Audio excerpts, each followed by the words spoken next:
అక్కడ ఏర్పాటు చేసింది సార్ మీడియా పాయింట్.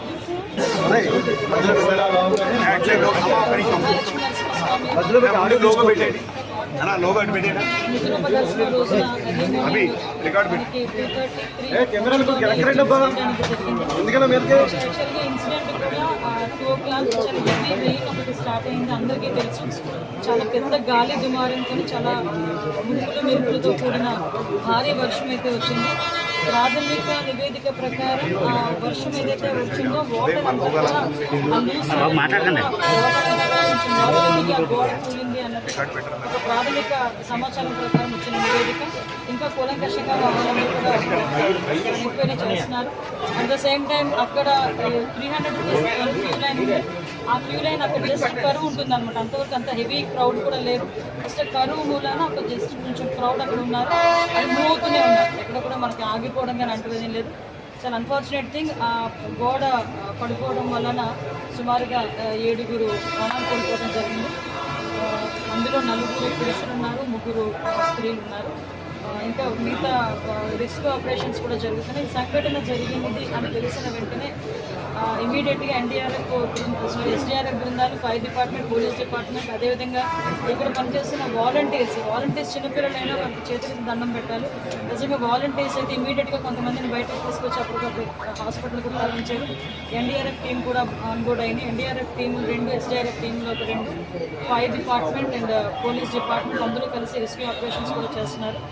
మొత్తం అందరూ క్లియర్ చేస్తున్నారు. అందరూ కూడా నిజంగా చనిపోయిన వారి కుటుంబాలందరికీ కూడా ప్రగాఢమైన సంతాపం తెలియజేసుకుంటున్నాం. గవర్నమెంట్ తరఫున కూడా మ్యాక్సిమం అన్ని ప్రికాషన్స్ తీసుకున్నాం. కేవలం ఈ భారీ వర్షము అదేవిధంగా ఈ గాలి దుమారం వల్ల మ్యాక్సిమం జరిగిన ఇన్సిడెంట్, ఇది ఒక యాక్సిడెంట్. దయచేసి ఇంకా ఫర్దర్గా డీటెయిల్స్ అన్ని వస్తాయి. ఎవరు కాంట్రాక్టరు, ఎవరు ఇంజనీరు, ఎవరు క్వాలిటీ కంట్రోల్, ఎవరు చేశారు, ఎవరిథింగ్ మేము ఇందులో ఎంక్వైరీ చేసుకుంటాం. ఎందుకంటే ఇక్కడ ప్రాణాలు కోల్పోయింది. ఈజీగా వదిలేయాల్సిన అవసరమే లేదు. ఇందులో గవర్నమెంట్ కూడా చాలా సీరియస్గా ఉంది. అన్ని కోణాల్లో నుంచి కూడా మేము విచారణ జరుపుతాం. ఎవరైతే బాధ్యులు ఉన్నారో బాధ్యులు కఠినంగా శిక్షణ జరుగుతుంది. దేవస్థానం అధికారులు అరౌండ్ ఒక 3 మెంబర్స్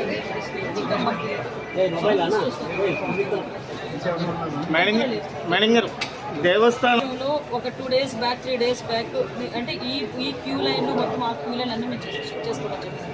ఇది అన్ఫార్చునేట్. అక్కడ గోడ ఉంది. ఆ గోడ పిల్లర్తో కట్టాడా, సిమెంట్తో కట్టాడా, బ్రిక్తో కట్టాడా అన్నది ఎవరు కూడా మేము చూసుకోవడానికి. కానీ విషయం ఏంటవుతుందంటే అక్కడ విపరీతంగా వర్షం పడింది. మీకు తెలుసు, మీరు ఆ టైంలో ఉన్నారు. నేను కూడా వర్షంలో తడుచుకునే దర్శనం చేసుకుని వచ్చాను. నేనే కాదు, పట్టు వస్త్రాలు సమర్పించడానికి వచ్చిన రెవెన్యూ మినిస్టర్ గారు కూడా వర్షంలో తడుచుకుని వెళ్ళారు. భారీ వర్షంలో తడుచుకుని వెళ్ళాము. ఈ వర్షం నేను దర్శనం చేసుకుని బయటకు వచ్చాను.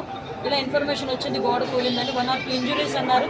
అయినప్పటికీ కూడా నేను వచ్చి చూస్తానని చెప్పి నేను పుట్అవుట్ని వచ్చాను. అప్పటి నుంచి ఇప్పటి వరకు మేము ఇక్కడే ఉండడం జరిగింది. అంటే ఎక్కడ కూడా రెస్క్యూ ఆపరేషన్స్లో కానీ నిర్లక్ష్యం వహించడం కానీ ఎక్కడ కూడా మేము చేయలేదు. ఇమీడియట్గా క్షతగాతులు ఎవరైతే ఉన్నారో వాళ్ళందరినీ కూడా హాస్పిటల్కి తీసుకెళ్ళి మేము పంపించడం జరిగింది.